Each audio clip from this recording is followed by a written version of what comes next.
Bahrain Roundup, brought to you by Lulu Exchange, Al Hilal Hospital and Medical Center, Arjun Chis Academy, NEC Money Exchange, and Lawrence Center for Global Education.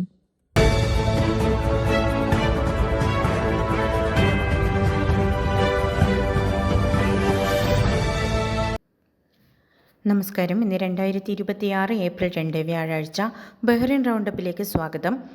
Bahrain defence force commander in chief field marshal Sheikh Khalifa bin Ahmed Al Khalifa Gulf രാജ്യങ്ങളുടെ സംയുക്ത സൈനിക command മേധാവികളുമായി കൂടിക്കാഴ്ച നടത്തി. GCC രാജ്യങ്ങൾക്കിടയിലെ പ്രതിരോധ ഏകോപനവും സൈനിക സഹകരണവും ശക്തമാക്കുന്നതിനെക്കുറിച്ച് ചർച്ച ചെയ്ത യോഗത്തിൽ പ്രമുഖ സൈനിക നേതാക്കളും മുതിർന്ന ഉദ്യോഗസ്ഥരും പങ്കെടുത്തു. മേഖലയുടെ സുരക്ഷ ഉറപ്പാക്കുന്നതിൽ ഏകീകൃത സൈനിക കമാൻഡ് നടത്തുന്ന പ്രവർത്തനങ്ങളെ ഫീൽഡ് മാർഷൽ പ്രശംസിച്ചു. സിവിൽ സർവീസ് ബ്യൂറോയുടെ പുതിയ ഉത്തരവ് പ്രകാരം ഏപ്രിൽ 5 മുതൽ സർക്കാർ സ്ഥാപനങ്ങളിൽ ജീവനക്കാരുടെ ഹാജർ നില 50% ഉയർത്തും. ജോലിയുടെ സ്വഭാവമനുസരിച്ച് ആവശ്യമായ ജീവനക്കാരെ നിശ്ചയിക്കാൻ വകുപ്പുകൾക്ക് അനുമതിയുണ്ട്. ഓഫീസുകളിൽ സുരക്ഷാ ക്രമീകരണങ്ങളും ഇവാക്വേഷൻ പ്ലാനുകളും കർശനമാക്കാനും അടിയന്തര സാഹചര്യങ്ങൾ കൈകാര്യം ചെയ്യാൻ പ്രത്യേക ടീമിനെ നിയോഗിക്കാനും നിർദ്ദേശമുണ്ട്. സുരക്ഷാ മാനദണ്ഡങ്ങൾ സംബന്ധിച്ച പ്രതിവാര റിപ്പോർട്ട് ബ്യൂറോയ്ക്ക് സമർപ്പിക്കണം. ബഹ്റിന് നേരെ ഇറാൻ തൊടുത്തുവിട്ട 188 മിസൈലുകളും 429 ഡ്രോണുകളും പ്രതിരോധ സേന വിജയകരമായി തകർത്തു. കഴിഞ്ഞ 24 മണിക്കൂറിനിടെ എത്തിയ 10 ഡ്രോണുകളെയും 2 മിസൈലുകളെയും ആകാശത്ത് വച്ച് തന്നെ സൈന്യം നിർവീര്യമാക്കി.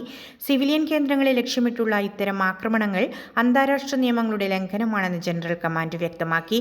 സുരക്ഷാ മുൻകരുതലിന്റെ ഭാഗമായി സംശയാസ്പദമായ വസ്തുക്കളിൽ നിന്ന് വിട്ടുനിൽക്കാനും സൈനിക നീക്കങ്ങളുടെ ദൃശ്യങ്ങൾ പകർത്താതിരിക്കാനും അധികൃതർ പൊതുജനങ്ങൾക്ക് നിർദ്ദേശം നൽകി. ഔദ്യോഗിക വിവരങ്ങൾ മാത്രം വിശ്വസിക്കണമെന്നും കിംവദന്തികൾ പ്രചരിപ്പിക്കരുതെന്നും സൈന്യം അഭ്യർത്ഥിച്ചു. ആഭ്യന്തര മന്ത്രാലയത്തിന്റെ പുതിയ തീരുമാനപ്രകാരം സ്മാർട്ട് ഫോണുകൾ വഴിയുള്ള അടിയന്തര മുന്നറിയിപ്പ് സംവിധാനത്തിൽ മാറ്റം വരുത്തി. രാത്രി 12 മുതൽ പുലർച്ചെ 6 വരെയുള്ള സമയത്ത് ലഭിക്കുന്ന സന്ദേശങ്ങൾക്ക് ഫോണുകളിൽ നോട്ടിഫിക്കേഷൻ ടോൺ മാത്രമേ ഉണ്ടായിരിക്കുകയുള്ളൂ. വിശ്രമവേളകളിൽ അമിതമായ ശബ്ദം ഒഴിവാക്കുന്നതിനൊപ്പം വിവരങ്ങൾ കൃത്യമായി ജനങ്ങളിലേക്ക് എത്തിക്കാനുമാണ് ഈ പരിഷ്കാരം. പുതിയ ക്രമീകരണം ഇന്നു മുതൽ പ്രാബല്യത്തിൽ വന്നു. ബഹ്റിനിലെ പുതുക്കിയ ഇന്ധന നിരക്കുകൾ ഫ്യൂൽ പ്രൈസ് കമ്മിറ്റി പുറത്തുവിട്ടു. പുതിയ നിരക്കുകൾ പ്രകാരം ജയ്ദ് ലിറ്ററിന് 223 ഫിൽസ്, മുംതാസ് ലിറ്ററിന് 253 ഫിൽസ്, സൂപ്പർ ലിറ്ററിന് 314 ഫിൽസ്, ഡീസൽ ലിറ്ററിന് 220 ഫിൽസ് എന്നിങ്ങനെയാണ് വില നിശ്ചയിച്ചിരിക്കുന്നത്. പരിഷ്കരിച്ച ഈ നിരക്കുകൾ ഇന്നു മുതൽ പ്രാബല്യത്തിൽ വരും. എന്നാൽ രാജ്യത്തെ മത്സ്യത്തൊഴിലാളികൾക്ക് നൽകി വരുന്ന ഡീസൽ സബ്സിഡിയിൽ മാറ്റമുണ്ടാകില്ലെന്ന് മന്ത്രാലയം വ്യക്തമാക്കി. അന്താരാഷ്ട്ര വിപണിയിലെ വില നിലവാരം കണക്കിലെടുത്താണ് എണ്ണ പരിസ്ഥിതി മന്ത്രാലയത്തിന് കീഴിലുള്ള സമിതി പുതിയ നിരക്കുകൾ പ്രഖ്യാപിച്ചത്. One day, your child will face big decisions. Will they have focus? Will they have confidence? Chess builds calm thinking and smart decision-making. It develops confidence, discipline, and patience for life. For kids age 5 to 15, structured learning from beginner to advanced, expert coaches, personal attention. Join Arjun's Chess Academy. Classes available in Zinj Mahuz Manama. ഇന്നത്തെ money exchange നിരക്കുകൾ നിങ്ങൾക്കായി നൽകുന്നു Lulu exchange Bahrain.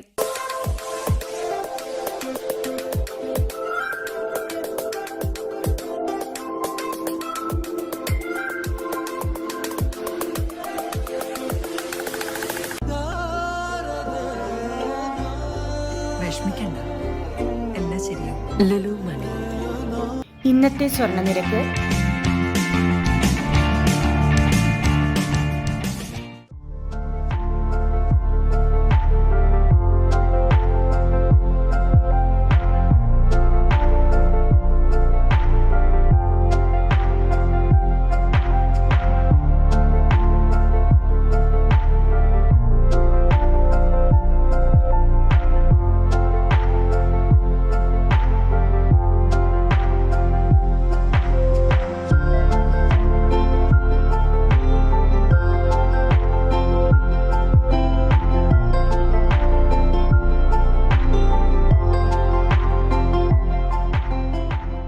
Send money from any NEC branch or app.